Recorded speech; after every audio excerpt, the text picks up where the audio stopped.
Welcome everybody to the Web Development Freelancing Budget. I believe that every web developer and freelancer needs to have a budget, a financial budget that you're working from.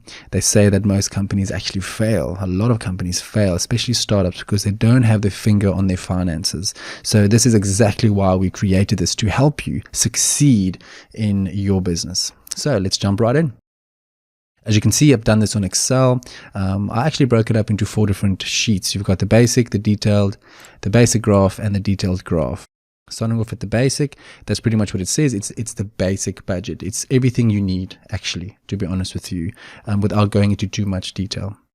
So at the top, you'll see there's the year. You can actually change the year to whatever you'd like, and it will change it throughout the rest of the sheet. Okay, and then starting on the left, you'll see this is all the rows. So you'll have income, operational cost, operational profit and loss, overheads, other human resources, and net profit. This is the reason why you do the budget, to see what is your net profit at the end of each month. Are you making a profit or a loss? This is the pure reason of having the sheet. This is the end results. Then you'll notice there's a budget column and an actual column. So what did you budget for that month, and what actually happened in that month? Scrolling down, you'll notice there's a bank balance, opening balance, surplus, deficit, closing balance. I'll get to that later when I run through the sheet with you. Then scrolling a bit further down, you'll see there's income. Now, all the information that is over here gets summarized at this top section over here. So this is pretty much the summary of all the information you're putting into the sheet. So as an example, let's walk through one.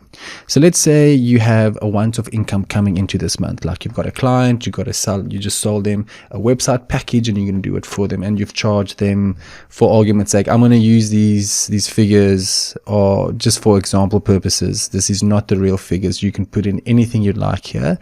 This is just pure example. Okay, so I'm going to say once off you charge them 500. Then monthly, let's say you already have a few clients already that is paying you a monthly retainer to do their online marketing. So you're already getting a decent, like, let's say 2,000 in. And then other, let's say you're getting like an extra 50 for mowing the lawn or for doing whatever. All right, moving down. That's the income done. Now, this is what you're budgeting for this month. Expenses. All right. If you look at operational costs, now the operational costs is what you expend on your clients to actually deliver the product to them. So client hosting is one of them. Let's say you've got 10 clients already. You pay about $10 per client. Let's say it costs you $100 per month. Website themes, you might have a subscription package for website themes for these clients. Online marketing spend, this could be something that you are spending on your clients' advertising. Let's say your package involves Facebook ads, Google ads, LinkedIn ads, etc., and you actually include that in the monthly fee that they pay you, then you need to allocate that money that you are getting in to the expenses of their online marketing. So you have that control if that is how you've set it up. There are other ways of setting it up. You can also have them just pay directly into those separate accounts without you handling the money moving through you, but it all depends on how you set up your business model. Okay, so let's say you've got 10 clients and you're spending quite a few on each. So let's say it's about, let's just say 500. And SEO expense. Now, SEO expense could be anything from SEO link building to articles that are being written. If you outsource these things, it's an expense to you. So you can actually just put it on there. Let's say 250, and then client gifts. Let's say in this month of Jan, a client's birthday, and you're going to buy them a little gift. Okay, so you'll see it tallied up there. Operational cost is 880. I'm just going to scroll to the top quickly, and then you can have a look. So there you have the income, 2550. You have the operational cost of 880, and that gives you the operational profit or loss of 1670. Okay. Now we move on down again to the overheads. Now, the overheads is things that you need to actually run your shop, run your business, okay? Such as the internet. Let's say you have an internet subscription fee of 100, you have mobile of 50, you have rent of, let's say, 300. Or maybe you don't have any rent. Maybe you're working from home and you don't actually have any expense, which is great. Okay. General, this could be anything from coffees and teas to stationery to getting something else for your office, something general, just general stuff you can chuck in there. Let's say for this month, you don't have anything general. Other, that is really miscellaneous stuff, things that you did not even have general for. You can just chuck it into other. Whatever you have doubt of, just chuck it in there. Software subscriptions, let's say you've got a Microsoft subscription and you need to obviously pay that monthly. You've got perhaps other subscriptions, fees such as deposit photo stock or whatever it might be. Add them all together and put them in there. I'm just going to make this 100. Marketing and development is the next one. So marketing and development, you'll see here, this is your marketing and development. So this is how much are you spending per month to actually reach your clients? How much are you spending on development to gain more clients? So this could be things such as Google AdWords, Facebook AdWords, LinkedIn ads. It could be meeting with clients. It could be going to conferences. It could be going to business connections, networking events. All of those things you can just budget forward in here and actually know that that went for further development of your business to getting more clients. Okay, let's say you spend about 100. Let's say you spend 250 on that per month. And then financial and administrative costs. If you've got bookkeepers or accountants doing things for you, you can add that in there as well. Okay, and it tallies it up very nicely over there for you at 600. Then you have other further studies and development. If you have anything of donations, savings, equipment, I'm just going to put you a saving of $50. And then salaries, you want to pay yourself something. So let's just make it 1,000. Again, this is just examples of the amounts that I'm using.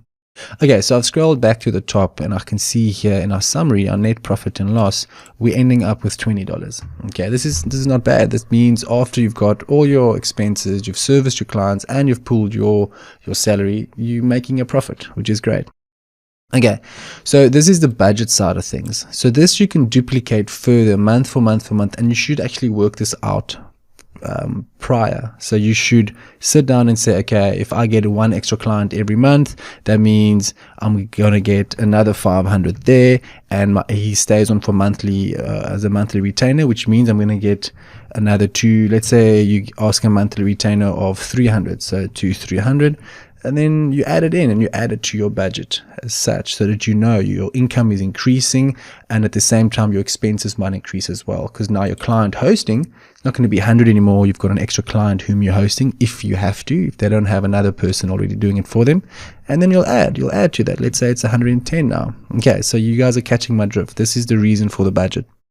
You're pre-planning expenses and income that you believe is going to happen in the future. All right, so that you know how much you need to spend. All right, so coming on to this beautiful line here, this blue and yellow, the bank balance. Now, it's very important to know what your actual bank balance is. Okay, if you see a positive amount in your bank balance, you might think, yeah, I've got lots of money, I can just spend as I please. No, you shouldn't, because that is a mistake most people make. You should actually know that you're either losing money or you're gaining money, and that's by having this budget in place. So if you fill in your actual bank balance into the blue column, let's say you've got 3,000 in the bank, you'll see your surplus or deficit, in this case it'll be a surplus, is $20 for that month budgeted. Therefore, at the end of the month, you'll have 3,020. Great, you've climbed with 20. Okay, now let's say at the end of the month comes and you actually have to fill in the actuals. This is where it gets great. So you say, all right, this month I did get an extra client. I am still receiving my monthly retainer, and I did make that $50. All right.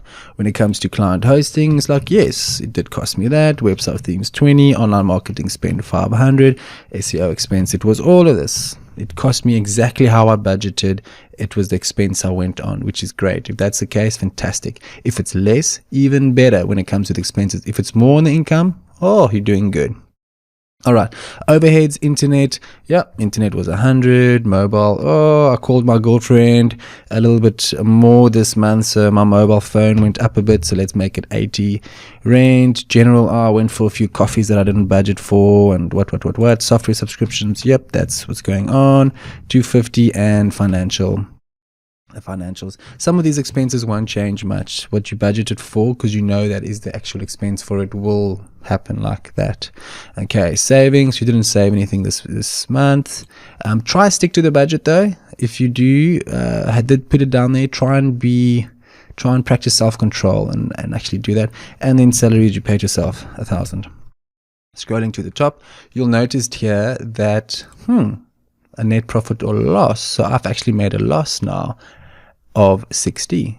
So this shows you that, oh my, I didn't realize that extra 100 that I spent there, and the extra 30 that I spent, it's so little, just 130 extra, like it's not that much.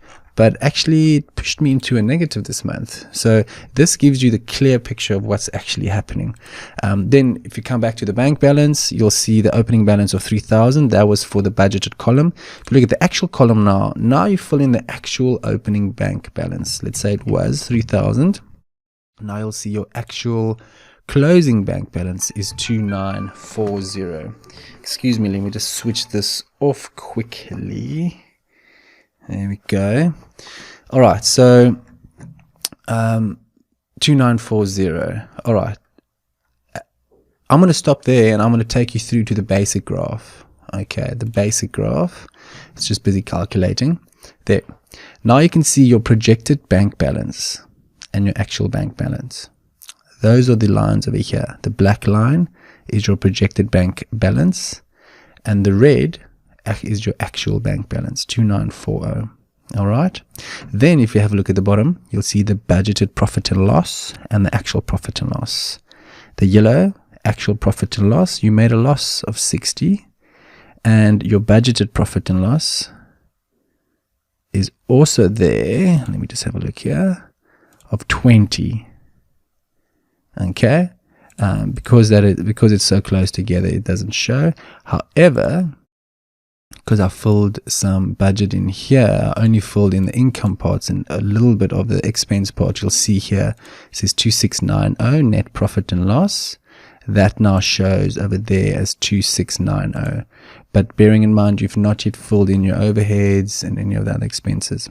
All right, so this gives you a nice picture of what's going on in a visual form, what's going on in your monthly budget. Now, to save time, what I've done is I've filled in a budget.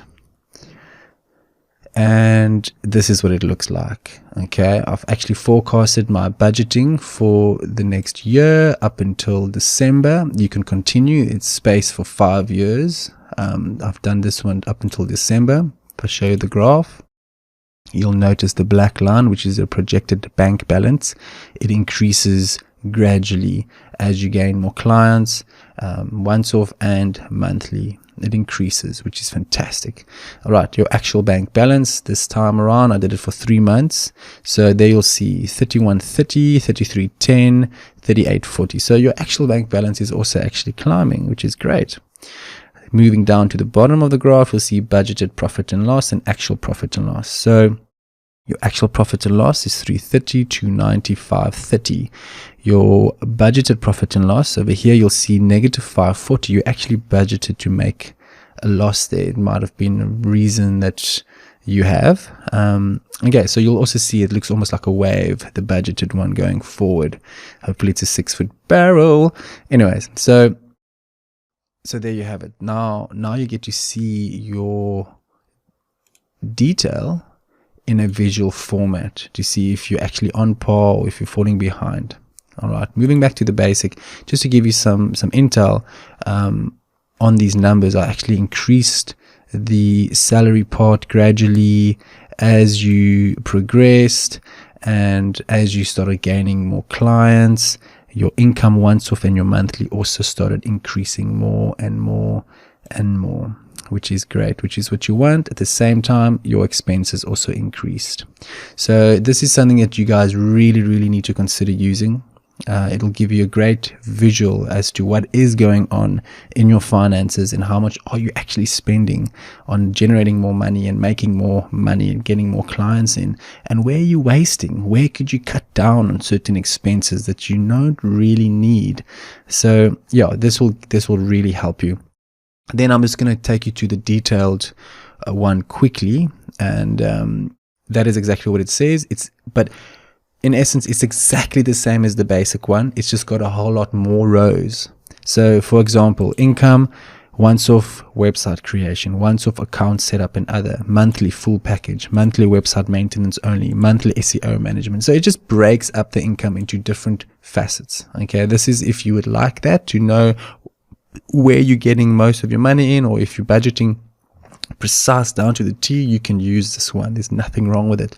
If you go down to the expenses part, same thing. Operational costs, client hosting, Facebook ad spend, Instagram ad spend, Twitter ad spend, and so forth. So it just breaks it up very nicely for you to add more detail in. Another thing that is an add-on here is the difference column. So let's say I budgeted for 2,000 and I got 2,500. Oops, I went a bit far there. And I got 2,500.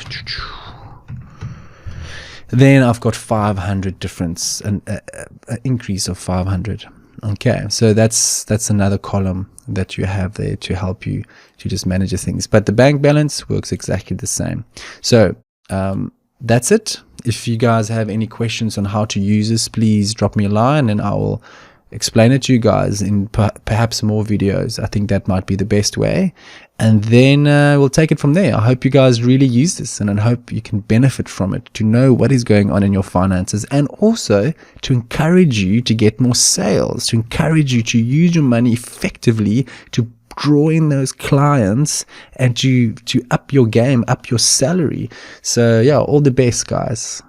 Hey guys, there's one thing I forgot to mention. So you've noticed that I was filling in numbers in certain rows and columns. So those are the only rows and columns that are actually unlocked, unprotected on the sheet for you to enter amounts. The rest that has formulas in it are all locked, just so that you guys can use it, and in case you break some of the formulas, now that prevents you from breaking the formulas. However, if you'd like to add in rows, add in columns, add a certain amount of things in, you can always unlock it by going to review, unprotect sheets. You type in 1, 2, 3, 4, and it is unprotected. You can do whatever you'd like, and you can add more columns, add more rows, and do whatever. That's the same for all the sheets. It's the same password. If you go back, protect sheets, just to make sure that it's protected, 1, 2, 3, 4, and 1, 2, 3, 4, and you're all set to go. All right.